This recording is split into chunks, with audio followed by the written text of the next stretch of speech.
Il y a au Québec des milliers d'entrepreneurs. Ils sont un véritable moteur de l'économie et créent toutes sortes d'emplois. Je viens à la rencontre des entrepreneurs de notre région. Je veux savoir qui ils sont et comment ils font. Aujourd'hui, j'accueille Julien Clou de Symbiose Alimentaire. Bonjour et bienvenue. Merci de l'invitation. Alors, c'est quoi Symbiose Alimentaire? Décrivez-moi ça.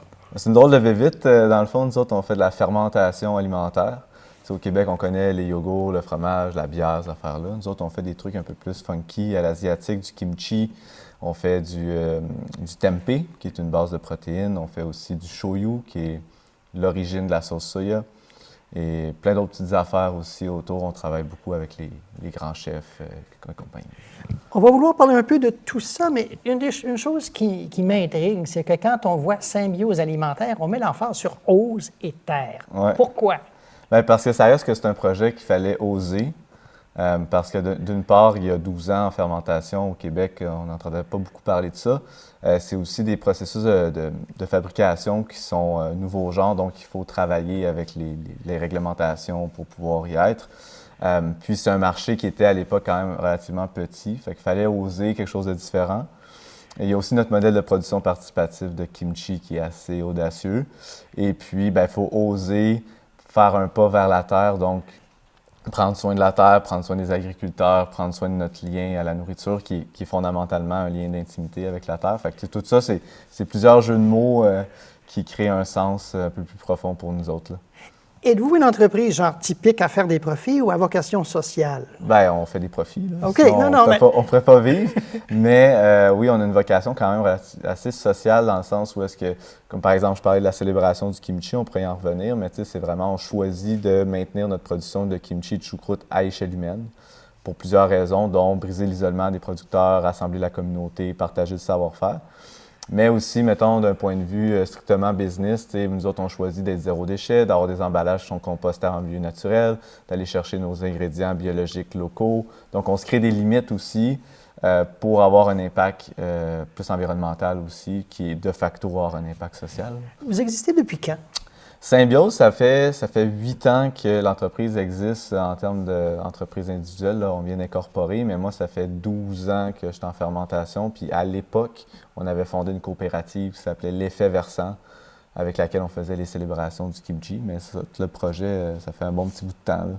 Donc, comment on part une entreprise comme ça, là? OK, vous avez vos connaissances, là, vous allez à la banque, vous direz hey, « je veux faire du kimchi ». Comment on part une entreprise comme ça? Nous autres, encore une fois, c'est un peu audacieux et atypique, là, tu sais. C'est assez, comme on dit, grassroots, là, assez par la force du quotidien de dire « OK, moi, je crois à quelque chose puis je le fais ». On n'a pas, tu sais, c'est récent là, que j'ai accès, mettons, à des marges de crédit, des affaires-là. Nous autres, on a vraiment bâti de la base. J'ai vendu j'avais une wagonnette voyageuse, je l'ai vendue, j'ai acheté des barils, j'ai monté une chambre froide, j'ai acheté des légumes, puis on a commencé comme ça à l'époque. Puis de fil en aiguille, j'ai juste réinvesti toujours dans le projet. Puis éventuellement, un nouveau produit qu'on développe, lui, il permet d'aller chercher plus de revenus. Puis là, tout à coup, un autre. Puis entre ça, le développement de bouche à oreille, puis un développement vraiment, comme on dit, basé par la communauté. Puis vu que les produits sont de haute qualité, puis que la mission est, je veux dire, on est très intègre dans notre mission, bien, ça fait en sorte que tranquillement, ça fait son chemin. Puis ultimement, bien là, on est là avec une entreprise qui a des employés, puis tout le reste. Là, mais juste pour décortiquer ce processus-là un peu plus, donc vous avez parti avec vos fonds à vous, de l'argent que vous aviez. Oui, 3 000 $. OK, 3 000 $, c'est pas beaucoup. Il faut... Non, c'est ça, mais ça me prend la détermination, il faut que tu y crois, là. Et donc, 3 000 $, pour acheter les barils. Oui, puis les légumes. OK. Puis modifier un vieille écurie pour en faire une chambre froide. OK, juste avec 3 000 $. Avec 3 000 $. Okay. Il fallait se débrouiller. Mais okay. Il y a 12 ans, 3 000 $, ça faisait quand même un bon petit bout, là. Oui. Donc là, ça crée des produits qu'on vend. Ouais. On récupère notre 3 000 en vendant des produits. Oui, on fait une marge, puis là, on réinvestit tout ça pour la prochaine année. Puis là, vous arrivez à vivre de ça? Bien, au début, non. Là. Au début, non. C'est un peu le classique de n'importe quelle entreprise. C'est rare une entreprise qui va démarrer et qui va générer assez de profit en partant pour se payer, à moins de justement aller chercher des prêts puis tout ça, puis d'avoir un plan d'affaires qui te permet de balancer tout ça. Nous autres, ça a été purement un élan du cœur, puis on est allé, puis à chaque fois qu'on avait des produits, on s'assurait qu'on avait des marges de profit quand on les vendait, puis on réinvestissait la marge dedans, puis etc., etc. Fait que Et donc, vous ça a avez pris, je veux dire, ça a pris un bon 4 ans avant que je me dégage un salaire. Puis là, ben, maintenant, j'ai des employés, puis on a des projets. Comment on vit quand on n'a pas de salaire de ce qu'on fait? Ben, je travaillais en fermentation. OK. Je travaillais chez Les Aliments Massawipi, qui est une entreprise de fabrication de miso au Québec, OK. qui est c'est une institution, dans le fond. Eux autres, ça fait 25 ans qu'ils font du miso au Québec. Puis c'est mes mentors, ils m'ont appris beaucoup de choses sur la fermentation. Donc, vous aviez déjà un emploi, Ouais. puis ça se faisait à part. Ouais, c'est ça. OK. Puis là, vous avez des employés. Combien d'employés? Dans le fond, j'en ai un temps plein, puis on en a 2 qui sont comme temps partiel, par-ci là. Puis j'ai une équipe, quand on fait les célébrations du kimchi, eux autres sont là pour les événements, fait qu'ils aident à supporter l'événement, parce que ça reste que ça demande beaucoup de travail au niveau événementiel aussi. Donc on est comme une équipe d'à peu près 5-6 personnes. Mais pas tout le monde à temps plein. C'est ça, exact. Un écosystème. Ça me semble assez spécialisé, les aliments fermentés. Mm-hmm. Pourquoi avoir choisi ça? Plus eux autres qui m'ont choisi, je dirais. Là. Ben, tu sais, moi, au début vingtaine, je me questionnais beaucoup sur le système alimentaire. Puis pourquoi que les agriculteurs en arrachent autant, pourquoi que la nourriture qu'on voit en épicerie, 80%, c'est plein d'additifs, c'est plein de trucs qui sont pas bons pour la santé, etc., etc. Puis ultimement, pourquoi que les gens cuisinent plus? Donc, c'est toutes ces questions-là m'ont amené à découvrir la fermentation, que je me dis, crème, il n'y a pas grand-chose qui se fait dans ce milieu-là, à part fromage, bière, compagnie. Puis là, ben, j'ai découvert tout l'univers, autant du côté de l'alimentation fonctionnelle. Donc, on sait les aliments fermentés ont plusieurs aspects positifs au niveau de la santé. Mais il y a aussi tout un volet qui est conservation des aliments sur le long terme, créer un plus-value aussi. Donc, il y a plusieurs fonctions, dans le fond, à la fermentation qui m'ont beaucoup appelé, là. Mais quand on travaille avec des aliments, et surtout des aliments de ce genre-là, mais il faut toutes sortes, il me semble, en tout cas, il faut des accréditations des ministères, etc. Ça dépend, ça reste que c'est des millénaires de savoir-faire qui ont traversé le temps. Oui. Et là, ensuite de ça, puis pour être franc, moi, quand on a commencé, j'étais dans le coin de Sherbrooke à l'époque, on allait au marché public, on vendait nos affaires, puis à un moment donné, le MAPAC est arrivé, puis il a fait Hey, on ne vous connaît pas, vous autres, avez-vous un permis? Non, on n'a pas de permis, ça prend un permis au Québec. Puis là, ils nous ont accompagnés, on n'a pas été fendants avec eux autres, là, on n'a pas été dans la confrontation. Puis ils nous ont, dans le fond, expliqué que les aliments fermentés, dans ce cas-là, on parlait des lactofermentations. La seule chose qu'il fallait vérifier, c'est le pH, pour assurer que ça soit assez acide pour préserver l'aliment et qu'il n'y ait aucun risque pour la santé. Fait que, chacune des fermentations, elle a des points de contrôle qu'on appelle. Puis à partir de ces points de contrôle-là, ben, on assure que l'aliment va être bien. Puis moi, de mon côté, vu que j'avais ma mentor de fermentation, c'est chez Miso Massawipi, ben, toutes les fermentations plus à risque de contamination, dont le tempeh, vu qu'on travaille de la protéine, ben là, je me suis fait un protocole, elle l'a signé puisqu'elle est technologue des aliments, donc on a pu démontrer que, malgré le fait que j'ai appris sur le tas, je suis pas allé à l'école à l'Université Laval en technologie des aliments. Là, je sais de quoi je parle, je l'ai appris, puis j'ai quelqu'un qui me back là-dedans. Puis progressivement, maintenant, les inspecteurs ils savent que je parle pas à travers mon chapeau. Là, non, mais je suis contente d'entendre, et ce que vous allez me confirmer, c'est qu'on vous a dit, vous n'avez pas de permis, on va vous accompagner. Ouais. Et ça s'est bien passé, sur cet accompagnement. J'en étais chanceux parce que l'inspecteur de l'époque, il était sur le bord de prendre sa retraite. Il était moins... c'est rigide, peut-être? Oui, puis il nous a donné des bons trucs pour faire de l'événementiel à l'extérieur, la production en champ, plein de choses qui étaient super un bon allié. Fait que, ultimement, le message que je dis à ceux qui veulent démarrer une entreprise alimentaire, c'est le MAPAC qui sont là pour travailler pour nous. On ne travaille pas pour eux. Fait qu'il fallait travailler pour toi, puis reste respectueux, puis ça va bien aller. Parfait. Julien Clos, on va revenir dans quelques instants pour poursuivre notre discussion. C'est cool. Merci. Me voici de retour avec Julien Clos de Symbiose Alimentaire. Julien, comment vous êtes... C'est quoi votre cheminement d'entrepreneur? Vous avez comme travaillé à apprendre un peu comment faire de la fermentation, mais c'est quoi votre cheminement? Ben, tu sais, comme je disais tantôt, c'est vraiment sur le tas, comme on dit. J'ai toujours eu un esprit assez créatif, avec des idées farfelues, c'est des affaires nouvelles, tu sais. OK. Puis je peux dire, mes parents, c'est des entrepreneurs aussi, fait que j'ai grandi un peu dans cette fibre-là. OK. C'est un point de départ, entrepreneur dans quel domaine? Ben, mon père, il est machiniste, dans OK. le fond, soudeur, puis il fait plein de réparations de trucs, là. Il a toujours été bien utile à toute son industrie dans le coin. Puis fait que, tu sais, moi, de voir que tu peux créer ton emploi, être libre de ton temps, gérer tes affaires, c'est quelque chose qui m'a toujours intéressé, tu sais. Fait qu'ultimement, c'est un peu tout ça qui a fait en sorte que j'ai gardé de la motivation à persévérer, parce qu'on s'entend que c'est pas facile. Il y a toujours des embûches. On devient une machine à solutions là, quand on est un entrepreneur. Là. C'est très bien dit. Ouais, C'est très bien dit, une machine à solution. Donc, vous n'avez pas suivi d'études formelles pour être entrepreneur? Non, tu vois, là, je viens de faire une formation de gestion à la manufacture à Sainte-Agathe pour comme aider à structurer certains éléments de l'entreprise. Sinon, j'ai fait... Il y a une année, j'ai pris un break. J'ai été sur Jeunes volontaires, qui est un programme du gouvernement, quand tu es sur le chômage, pour t'aider à faire un projet. Et moi, mon projet à moi, c'était d'élaborer un modèle d'affaires, mais un modèle d'affaires régénératif. Donc, que l'impact de l'entreprise prend soin autant de l'humain que de la planète, que ce qu'elle offre comme produit va faire du sens, finalement. Fait que c'est là-dedans que j'ai fait beaucoup de lectures. Je suis rentré un petit peu plus dans les modèles d'entreprise, des choses un petit peu plus applicables au niveau de la structure d'entreprise, mais sinon, c'est tout autodidacte. Là, Tout autodidacte. Mais vous avez donc travaillé pour apprendre comment faire la lactofermentation? C'était même pas la lactofermentation, c'était le miso. Ça, c'est encore plus complexe, là, mais... OK, donc vous avez comme travaillé comme employé, vous Ouais. avez appris Ouais. en travaillant, Ouais. puis ensuite, tout en gardant votre travail, vous avez décidé de vous lancer. Oui, exact. Avec un prototype qui était le kimchi. Avec le prototype étant le kimchi. Pourquoi avoir choisi ce produit-là? Bien, c'est un ami, dans le fond, qui m'avait présenté ça. Je trouvais ça super bon. Puis là, c'est probiotique, c'est riche en bactéries lactiques comme un yogourt. Dépendamment des ingrédients que tu viens y mettre, tu vas aller chercher des propriétés fonctionnelles aussi, comme par exemple le gingembre, qui est super bon pour la digestion, le curcuma, qui est anti-inflammatoire. Donc, tu sais, ça te permet de faire des macérations de légumes qui, avec les épices que tu y mets, vient chercher comme un potentiel au niveau de la santé qui est intéressant. C'est super bon en bouche. Tu peux l'utiliser dans les hot dogs, les burgers, sur des salades, etc. Fait que c'est très polyvalent.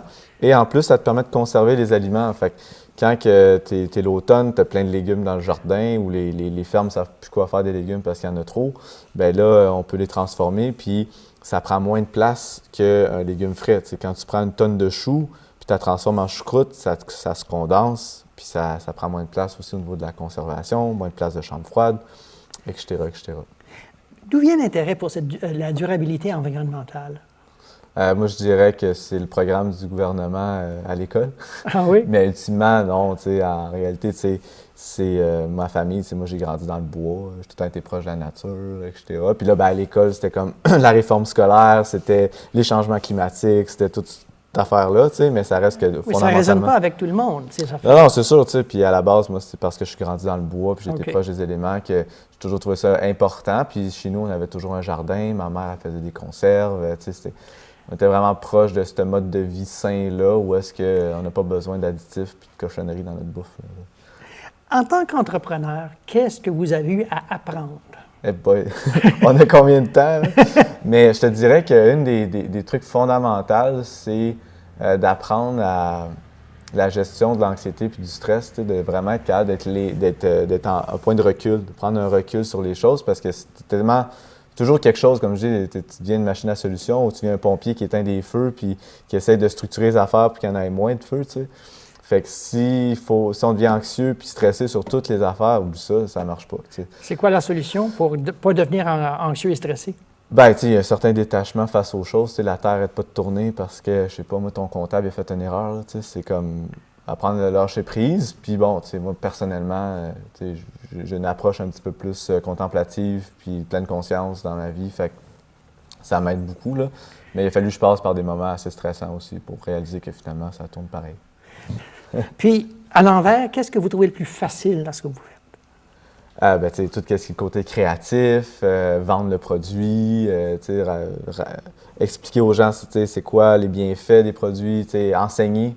Tu sais, j'ai eu la chance d'enseigner à l'ITHQ, école d'hôtellerie à Montréal, à certaines classes pour la fermentation. Tu sais, donc ça, c'est des choses que j'adore, que je trouve que ça coule, puis c'est facile pour moi, cet aspect-là. Là.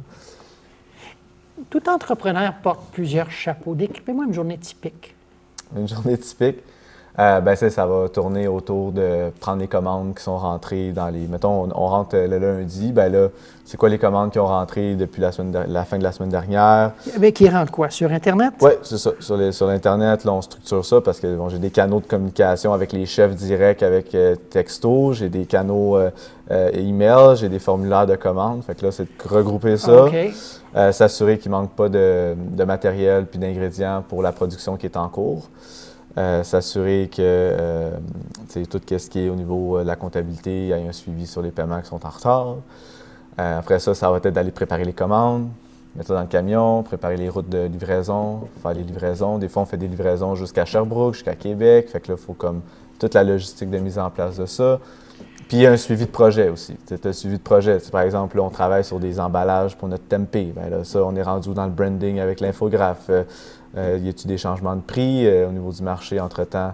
Exemple, ça, c'est un projet. Là, tu as le projet après ça, du bâtiment qu'il va falloir bâtir parce que là, on est en l'entre-deux. On commence à être saturé de pieds carrés. On est rendu à un point qu'il faut prendre une autre étape. Fait que travailler avec le technologue en bâtiment pour les plans, puis préparer un peu tout ça en parallèle. Fait que c'est comme le canevas, il est vaste, puis il faut beaucoup apprendre à prioriser tout ça. Oui, parce que j'ai un mal de tête juste à vous voilà, mais donc, comment on apprend à prioriser? Comment on sait, OK, là, aujourd'hui, il faut que je fasse ça. Comment on l'apprend, ça? Comme je disais tantôt, en ce moment, je fais un cours de gestion. Ça m'aide à faire la distinction entre ce qui est important et ce qui est urgent, puis, comme de travailler dans le sens de, ce qui est important, c'est d'avoir un roulement qui est continu au niveau de la prise de commande, des livraisons, puis de s'assurer que les clients, que la roue elle tourne. Après ça, le développement, l'expansion, ces choses-là, là, c'est de voir, OK, là-dedans, je ne vais pas commencer à me dire, OK, je vais travailler sur l'augmentation du volume de production quand, dans le fond, j'ai manque de pieds carrés. La priorité va être de travailler à avoir un espace qui va être approprié. Puis ensuite de ça, l'espace approprié, c'est-tu 10 000 pieds carrés ou 3 000 pieds carrés? De faire une petite étude de marché ou regarder ça. Fait que tu arrives à faire de l'ingénierie inverse. Oui, donc... C'est une option. Il y a plusieurs options. Chaque entrepreneur, je pense, a ses techniques de gestion. Là. Tu peux avoir des tableaux de bord, tu peux regarder les chiffres en continu. Il y en a, ça va être au niveau de l'inventaire. Il y en a, c'est les saisons aussi. Moi, on arrive dans la saison du kimchi. Ça a été la saison du kimchi. C'est que vous, c'est saisonnier aussi. Le kimchi, c'est saisonnier, mais le tempeh, le shoyu, ça, c'est à l'année. Puis les livraisons, c'est à l'année. Fait que, c'est beaucoup de choses à gérer. Il y a de la saisonnalité, comme un agriculteur aurait sa saisonnalité. Quand il arrive en février, il n'est pas en vacances, l'agriculteur, il fait sa planification, il fait ses demandes de subvention, il commande ses semences, il part des semis. Puis là, il arrive après ça au mois de mai, il faut qu'il plante ses affaires, etc. Donc, c'est un calendrier, un roulement. Et voilà, c'est ça. Au fil des saisons. C'est la saisonnalité. Et l'année se fait. Julien Clou, on va revenir dans quelques minutes pour parler un peu de l'avenir et de vos grands défis. C'est bon. À très bientôt. Me voici de retour avec Julien Clou de Symbiose Alimentaire. Alors, Julien, vous avez ici des produits que vous fabriquez. Parlez-moi de ces 3 produits-là. Oui, dans le fond, c'est 3 gammes de fermentation tout à fait différentes. Tantôt, on parlait du kimchi doré, là, qui est une lactofermentation. C'est une choucroute kimchi. C'est tout le même processus de fermentation avec des bactéries lactiques qui vivent sur les légumes. On les fait fermenter. Là, le pH devient plus acide. Ça nous fait un condiment qui va être plus salé, plus acide, puis qui va avoir des probiotiques à l'intérieur. C'est super rafraîchissant. Donc, ça, en termes de légumes, il y a du chou. La carotte. Je vois des carottes, oui. Du radis, des oignons, de l'ail, du gingembre, du curcuma. Pour cette recette-là, on peut en faire aussi simplement chou, ail, miso, bébé gingembre, bref. Donc, ça, c'est une espèce de choucroute piquante. Oui, on peut dire ça comme ça. Okay. Rehaussé, relevé. Rehaussé, relevé au gingembre. Exact. On fait aussi de la choucroute à l'épinette, de la choucroute aux algues, qui vont être plus classiques, plus douces. On a plusieurs gammes de produits de lactofermentation. Ça ici, c'est du tempeh. Okay? Donc, le tempeh, c'est une protéine. Un peu comme le tofu, mettons, sauf que la différence avec le tempeh, c'est que c'est vraiment fermenté. Donc, le blanc qu'on voit, le bloc qui se forme, c'est un mycélium de champignons. C'est un peu comme un fromage avec une croûte de fromage. Une pâte affinée, mettons. Oui, c'est ça. Puis nous, au lieu de le faire avec du soya, comme l'industrie le fait en général, on fait avec du pois, le pois jaune du Québec. Puis ça nous fait vraiment une belle base de protéines facile à digérer, puis ça agit comme une éponge aussi. Donc, avec les marinades, tout ça, c'est super intéressant. On ne mange pas ça de même, là. Non. Idéalement, tu le cuis, puis tu le fais mariner, tu le fais sauter. Bref, ça se cuisine un peu comme n'importe quelle pièce de viande ou de tofu. OK. Puis ça, bien, le dernier produit, ça, c'est le plus complexe de toute la gamme de produits qu'on fait parce qu'on travaille avec autant les moisissures nobles, un peu comme le champignon du tempeh, les bactéries lactiques puis les levures pour faire une sauce comme une sauce soya, comme une sauce tamari. Donc, le tamari, c'est un type de shoyu, type de sauce soya. Et nous, la particularité, c'est qu'on la fait sans soya, sans gluten, avec des pois et de la caméline, en fermentation traditionnelle d'1 an, comme au Japon. Je suis allé 2 fois au Japon, voir le maître brasseur là-bas avec qui je communique beaucoup. Fait que ça nous fait une sauce qui est riche en saveurs, qui est vraiment, qui va porter les goûts plus loin. Puis en même temps, il y a plein de propriétés fonctionnelles au niveau de la santé à l'intérieur de ça.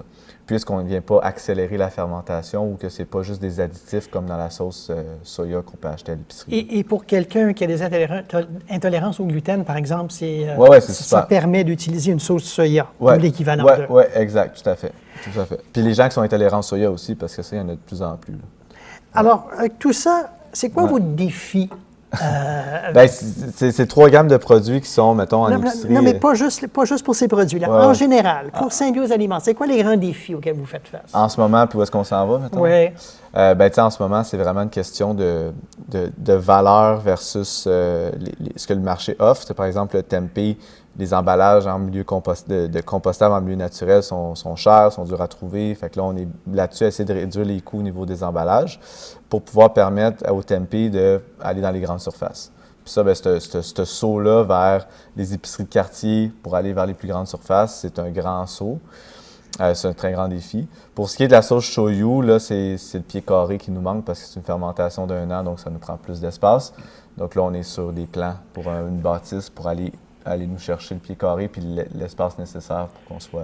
Vous êtes situé où en ce moment? À La Belle. À La Belle, OK. Donc, dans un petit local? Oui, en fait, nous autres, encore une fois, une autre chose qu'il fallait oser, on a fait rentrer une roulotte de chantier de 60 pieds par 12 pieds, fait que ça nous fait 700 quelques pieds carrés, plus un conteneur maritime avec chambre froide, chambre congèle, salle de conditionnement du grain. Fait que ça nous fait un bâtiment accessoire, non permanent, qui nous a permis pendant les 7 dernières années d'être en opération là-dedans, à plus faible coût.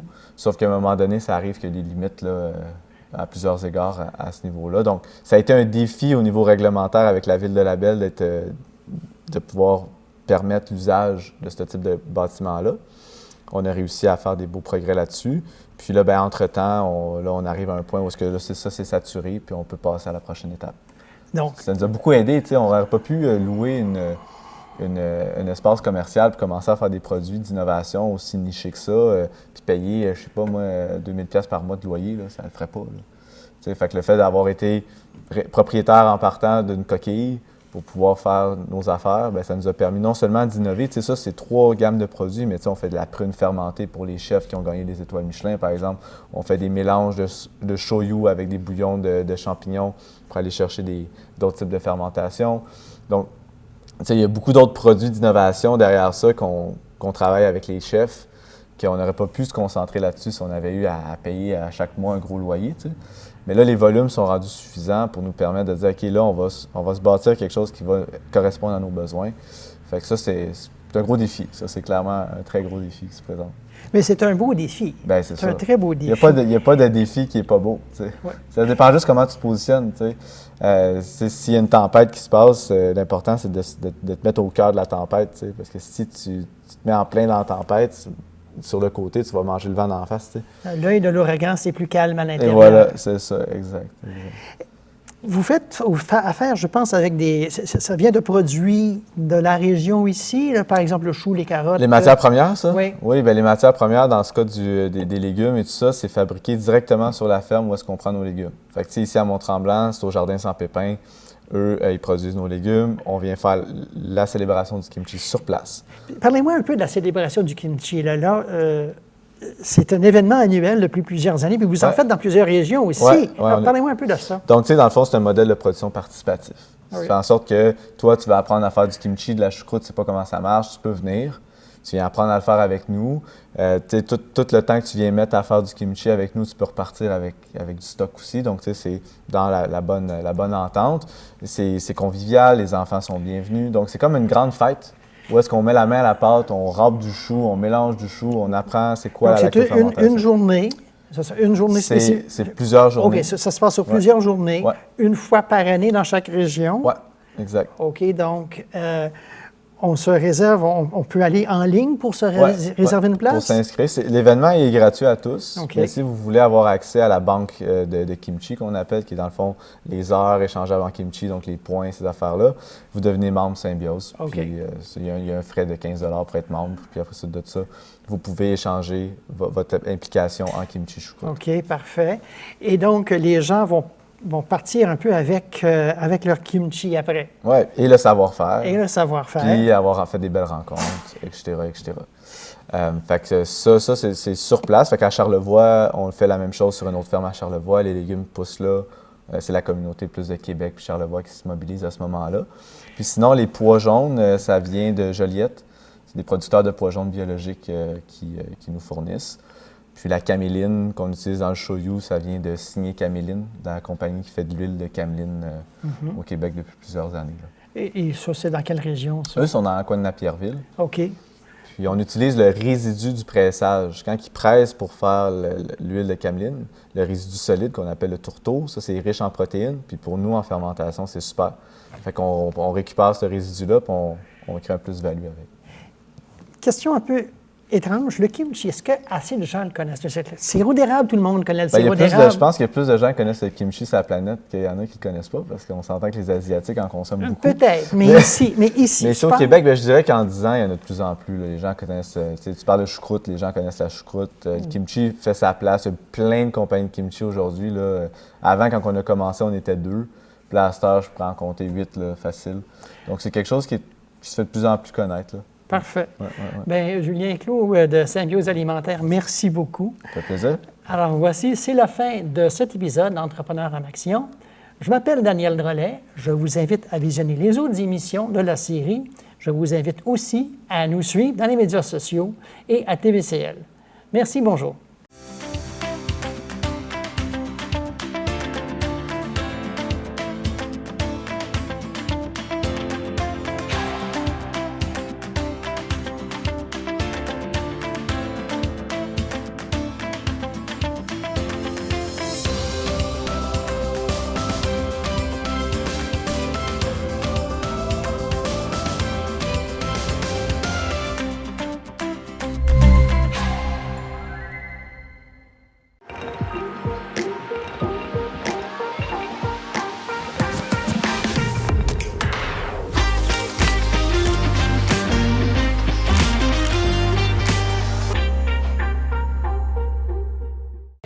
Je vais vous donner juste un exemple, les outils.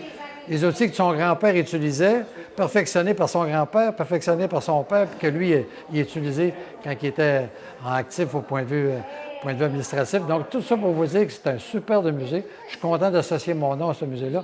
Et j'invite toute la population du Québec, quand vous passez par Saint-Sauveur, cherchez ou googlez Musée Rodrigue, puis il faut vous passer par Saint-Sauveur pour venir voir ce musée-là. C'est une affaire extraordinaire, puis je pense que c'est un événement unique dans tout le Québec. Comme vous pouvez voir ça ici, c'est une dame qui m'a remis cette photo-là. C'est toutes des photos qu'elle a prises dans ma première biographie, puis elle a fait un montage. Ça, c'est l'uniforme que j'avais lorsque j'ai atterri aux Açores avec la casquette. Ça, c'est le 20e anniversaire. J'ai fait une pancarte spéciale pour le 20e anniversaire que j'ai donné à Claude. Ça, c'est un vieux cendrier que ma mère avait dans les années 50 à Québec, qui a passé le temps, que je l'ai récupéré à un moment donné. J'ai fait un don au musée. Ici, vous avez le trophée Robert Piché. Vous avez un autre trophée que j'ai reçu, l'avion 330 que j'ai volé. C'est toutes des affaires que moi, je fais affaire avec la Fondation Aérovision du Québec. On peut voir le Panthéon de l'air et de l'espace du Québec. Ils ont fait un trophée qui porte mon nom. Puis à tous les 3 ans, ils donnent le trophée à quelqu'un qui s'est démarqué dans une situation d'urgence au Québec. Et j'étais le premier récipiendaire, bien entendu. Et ça, c'est le trophée original qu'on donne. Puis après ça, ils donnent une petite réplique plus petite pour que le gars garde, pour la personne garde ça chez lui. Fait que c'est un peu, notre espace n'est pas terminé. On a été pris de court un peu par le temps. On a fait ce qu'on a pu, mais à venir jusqu'à date, ça va bien. Puis la Fondation Aérovision du Québec, ils veulent commémorer justement l'histoire de l'aviation au Québec, rester dans la tête des gens. Puis surtout que les jeunes aujourd'hui ne sont pas au courant qu'il y a déjà eu une historique au Québec de l'aviation. Mais ça, bien, ça permet aux jeunes, quand ils vont venir visiter le musée, de voir qu'il y a toute une historique avec l'aviation, que ça n'a pas commencé hier matin, que ça fait un bout de temps que ça fonctionne. Voilà, c'est notre participation pour le musée Rodrigue à Saint-Sauveur.